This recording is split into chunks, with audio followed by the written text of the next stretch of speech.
तंगा times में आपका स्वागत है। आपके साथ मैं हूं आस्था श्रीवास्तव। बीजेपी द्वारा प्रशिक्षण वर्ग के आयोजन पर बोले कैबिनेट मंत्री विश्वास सारंग, बीजेपी विचार के पोषण के लिए राजनीति करती है। प्रशिक्षण हमारा रूटीन का कार्यक्रम है, हम अपनी कार्य पद्धति में और सेवा भाव ला सकें, इस संदेश के साथ प्रशिक्षण शिविर का आयोजन किया। कांग्रेस के द्वारा किए जा रहे प्रशिक्षण शिविर के आयोजन पर बोले मंत्री, कांग्रेस प्रशिक्षण केवल भ्रष्टाचार करने का ही दे सकती है। बीजेपी की नकल करने की कोशिश कांग्रेस कर रही है। जब आपकी नीति नियत ही ठीक नहीं होगी तो क्या ही नकल की जाएगी। पेट्रोल और डीजल के बढ़ते दामों पर बोले, महंगाई को लेकर कांग्रेस बिना वजह की बात कर रही है। कांग्रेस की 15 महीने की सरकार में पेट्रोल और डीजल के दाम सबसे ज्यादा थे। कांग्रेस की सरकार में महंगाई सबसे ज्यादा थी। बीजेपी जनता के हित के लिए काम कर रही है। पेट्रोल और डीजल के दाम राष्ट्रीय बाजार पर भी निर्भर करते हैं, उस पर डायरेक्ट कंट्रोल सरकार का नहीं है। कोरोना टीकाकरण ने सरकार कर्मचारियों के रुझान कम होने पर बोले, हमारा जो टारगेट है हम उसे पूरा कर रहे हैं। मध्य प्रदेश में हमने टीकाकरण अभियान को बहुत व्यापकता के साथ चलाया। जब ये अभियान पूरा होगा तब हमारा टर्न ऑफ ठीक होगा। पुलवामा अटैक की दूसरी बरसी पर बोले मंत्री, वो सैनिक जिन्होंने देश की एकता और अखंडता के लिए अपनी जान की कुर्बानी दी। पाकिस्तान और हमारे बाकी पड़ोसी देश जो हमारे देश में अराजकता का माहौल बनाने की कोशिश करते हैं, हमारे सैनिकों ने उन सभी के सपनों को नेस्त नाबूद करने का काम किया। मैं पुलवामा में शहीद हुए सभी शहीदों को नम्र श्रद्धांजलि देता हूँ।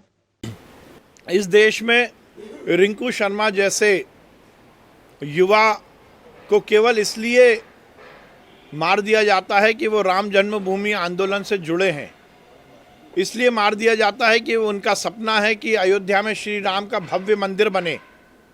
और उसके बाद यदि एक युवा को केवल इसलिए मार दिया जाता है कि वो राम भक्त है और उसके बाद उसकी हत्या को लेकर भी यदि आवाज आती है तो उसमें कांग्रेस के नेता और तथाकथित अर्बन नक्सलाइट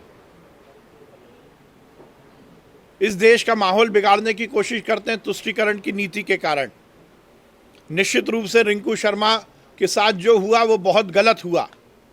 राम भक्तों के साथ इस देश में अब अत्याचार सहन नहीं किया जाएगा।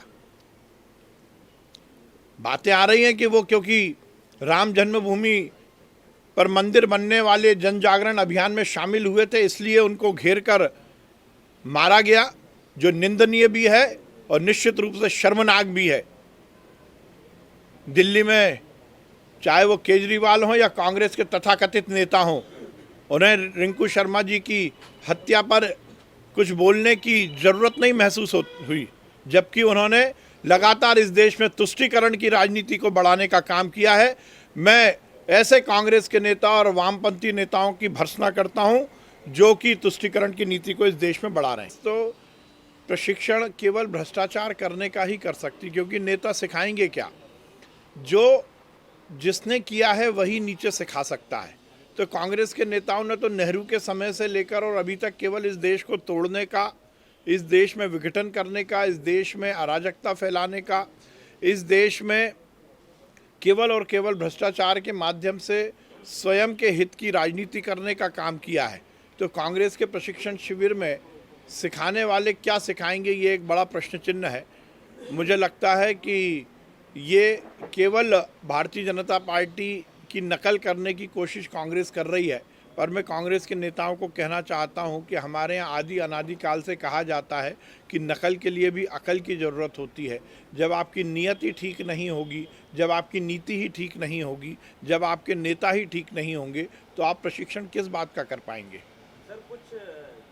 तंगा टाइम्स में फिलहाल इतना ही। मुझे दीजिए इजाजत। नमस्कार।